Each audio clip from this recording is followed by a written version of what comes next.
Hey everyone, in this video I'll be showing you how to create a form.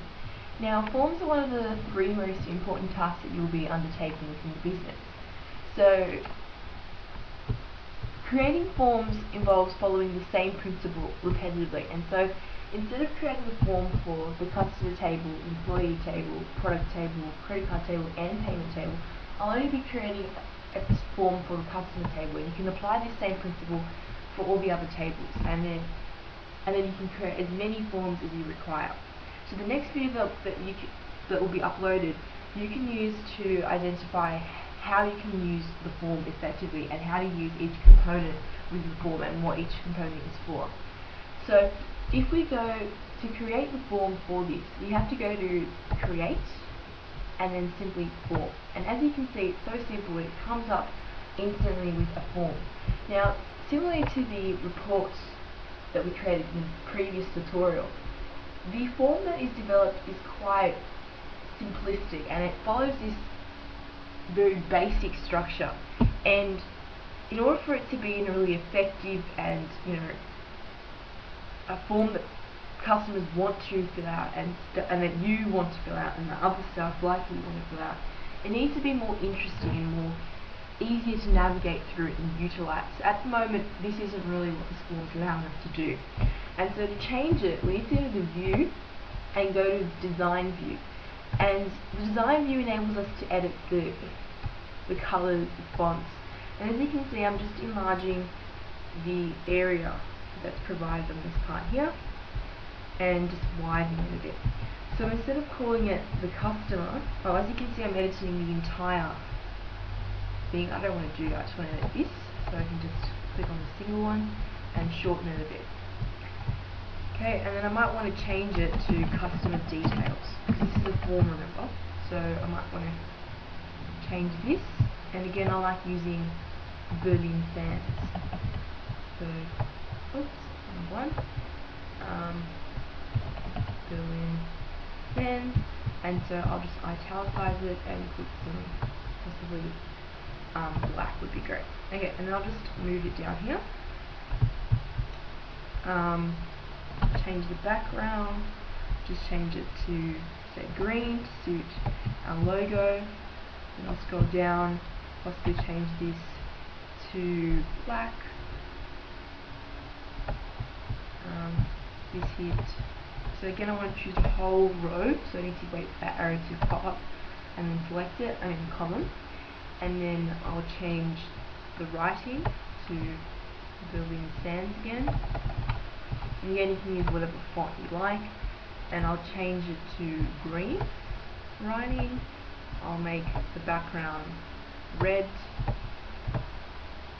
I'll change this one here to having a white background, and this here to having red font.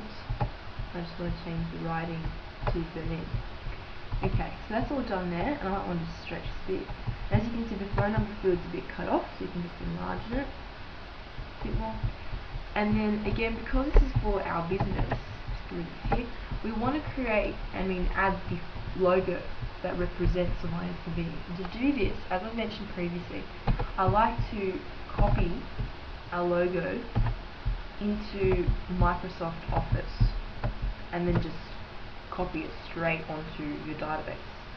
So just paste it here in the Word document and then shrink it to a size that you want. So I just paste it. It's a bit too big, just makes it smaller. Okay, perfect. And then you just click copy, minimize that there, bring document up, and then paste it. And as you can see, I'm putting everything more to the right, and the reasoning for this is because in a form we want to add functionality and navigation. To do that, we need to add buttons, and to add the buttons, we just click this button that's called button, and we draw the size of the button that we want. So say we want that size, and it comes up with this pop-up called Command Button Wizard. And what the Command Button Wizard enables us to do, determines what each button will be doing. So as an essential thing, we want to close our entire application. To do this, we go to the application and we click quit application, and that enables us to close the application. And instead of clicking next and going into this next more intricate stuff that we can change the picture that's displayed. We want to keep it the way it is, so we'll just click finish. And we'll just enlarge it a bit. And there's our button. We'll create another button. And this time we might want to refresh our form. And that what means is all that means is that when we create a new record on our form, it refreshes our entire database so that our database now has what we want and what we've created. So with this next one, I will print the form. But before we can print the form, right now we don't have any forms saved.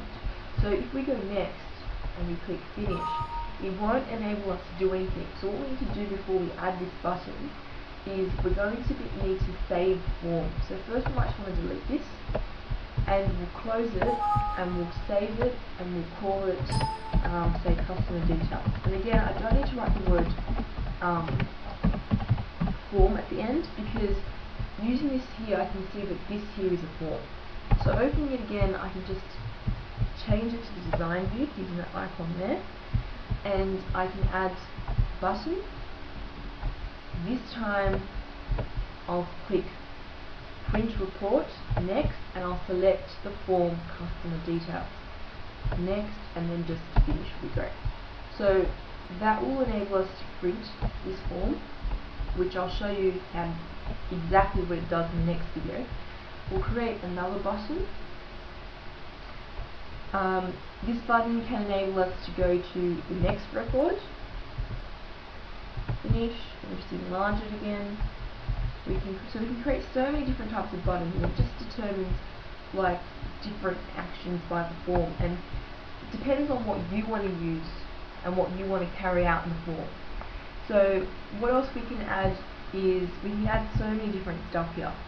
Another really good one would be to actually create a new record and delete a new record. To do that, we just go to record operations, add new record, which is a really good one.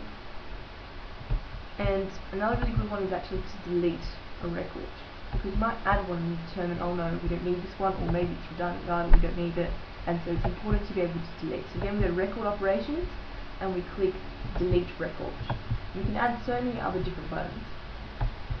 Okay, and then another really good one is it's really important to link our forms and our reports. And to do that, we just add a button, and it goes here, it's called report operations, and it says open report. Now we might want, the only report we have here currently that we've created is called product low in stock. Now product low in stock doesn't really relate to our customer details, but if we were to create a form for the product table and we created product table form, it would be really important to link this report to our product form, because it relates. But just to show you how to do it, I'll add it to this form here. So if you click finish, all it does is it opens the report, and I'll quickly show you what it does just right now. So if we click yes, we want to save changes, and we open it. If I click on it, it opens our report. Okay, back to editing. If we notice it here, we can see that yep, it's not really aligned, so you need to change it like slightly each one. But you also might notice that the squares aren't all the same size, and to make it so much easier to edit the size, this property sheet, when we double click on each button, comes up, and we can see the width here and the height and the width. So in order to make them all the same, we might want to copy, say for example this one, because we might like the size of this one, and we will change it on this one here, and that will just make it all the same size. And we can do that to all the buttons, which means that they're all going to be the same size. And then we just close that, close it, and save changes, and we're done. So that's how you create a form using Access 2007, and I hope that you've learned something new and you now understand how to create reports. Thank you for watching.